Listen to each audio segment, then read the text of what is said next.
called William Onyolitho. I've been on the National Steering Committee for quite some time now. Actually, I should think that I've been part of the founding member there, though not in terms of organizations, because the organizations that came together and founded that, but if in terms of personalities, I should count myself to be one of those. And from that time on, when I was chosen to be on the steering committee, I did not hesitate. Why? Because of the passion that I have for human rights. I think throughout my life, I've been either a human rights activist or a defender, for that matter. I think, to me, it's a very, very good initiative that some people out there, some organizations out there came together and started this. Now, some of the good things that I have seen the coalition has done so far, it has been able to bring together the different human rights defenders across the country. I am aware that people have been doing a lot of work individually or as organizations, but this time round, after the initiation of the National Human Rights Defender Coalition, were able to come together, and our work is now coordinated by the Secretariat, currently being managed by Brenda. And I want to really thank Brenda for the work that she's doing together with her team. And now you can see she has managed to move even out to check on us as human rights defenders. West Nile is not her first trip that she has made. In our steering committee meeting, we have ever heard from her as she tries to report that she has been moving to Kalangala, she moved to Mbale and other places to try to encourage the human rights defenders like us who may be vulnerable. In the past, when you're doing your work, you would just be at the mercy of your perpetrators. No, we did not know where to for instance, to raise our voice. But now we have an opportunity. If I have a problem, I can raise it up with the coordinator of the coalition, and that concern will not be taken lightly. They come down to investigate the merit and demerits of that kind of maybe concern, and if they realize that there is a serious concern, then the issue is taken up in terms of protection mechanisms will be worked out to try to really help these defenders, either by relocating you if the threat is so much, if not relocation, at least you're given some support. They stand by you to ensure that you're not alone. As I told you in the past, you just do it alone. If something happened to you, you'll be killed like a chicken thief, without anybody thinking about you.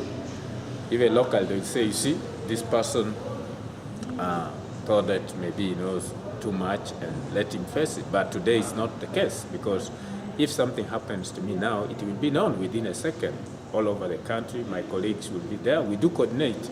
Like now, if something happens here, I have to call my colleagues from Central, from Eastern, and also West, because we are spread all over the country, And then another good thing, capacity.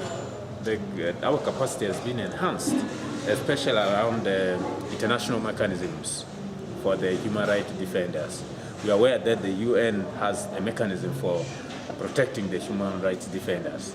So we are aware of those mechanisms. In the event that things do not work out at the local level, where do you take your concern next? Well, we are aware of that. And we are also, our capacity also has been enhanced on the national mechanisms. We have been interacting even with the police as an institution. We have been interacting with the UPDF. Like the last meeting that we had in Kampala, though it was organized by Refugee Law Project, I was so much happy when they invited also a UPDF officer who oversees issues of human rights within the army. So we were able to interact with him to introduce ourselves, and now in case something happens where an army man is involved, I know where to take my complaint, because the whole officer, the national officer is there. I know when something happens to me, maybe a perpetrator happened to be a policeman, I know where to take my concern within the police arrangement, because we have been interacting with commissioners and all those high-ranking persons in the police. So, one, there's been that aspect of linkage and coordination, which the National Coalition has helped us to do, because we would not easily reach, for instance, a high-profile person within the police without the coalition. The coalition would not be able to link up with high-profile person in the army. I remember during the time of election, when a certain UPDF officer wanted to harass people locally here, I had to raise the issue at the national level, and they took it up. They had to also alert the UPDF command, at least to try to caution that officer, and I'm happy that it did work out. So you see, the coalition plays a very, very big role in coordinating efforts of the human rights defenders. It has played a big role in trying to build the capacity of human rights defenders to know their roles and be able to work within the law. If I can also talk briefly what the coalition will do more. I think one other thing, the capacity building aspect should be continuous. So how can the National Coalition help us to build our capacity around the how to manage the software aspect? That could be one area. And then continuously updating us on the current events that is happening that could be of a threat to the human rights defenders. That could be another area. And then also another good area could be the aspect of linkage. How does it continue to link us, with some other opportunities here and there? And then another area of assistance could be if there was a way of supporting the coordinators and sub-regional coordinators. The regional and sub-regional coordinators. Like now you find cases do come, and some of these human rights defenders do not know who is coordinating in which sub-region. The sub-regional and regional arrangement is a really, really very good thing that needs to be taken up and strengthened. That mechanism needs to be strengthened. It will make work easy. It will make work easy. Like in the event that maybe a case has been brought in, there should be some support given where we could go on the ground to get the facts right before we can share it with the national level.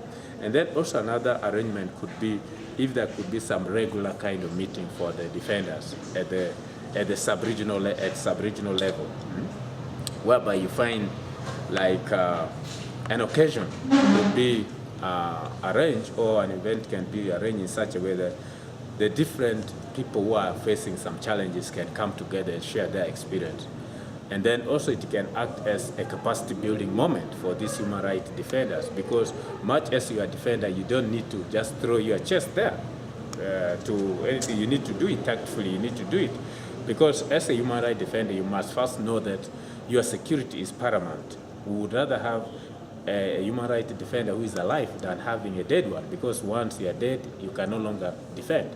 And therefore, we need to enhance capacity of these people so that they take the issue of their security, personal security first, of paramount importance, even before they begin to defend the rights of other people.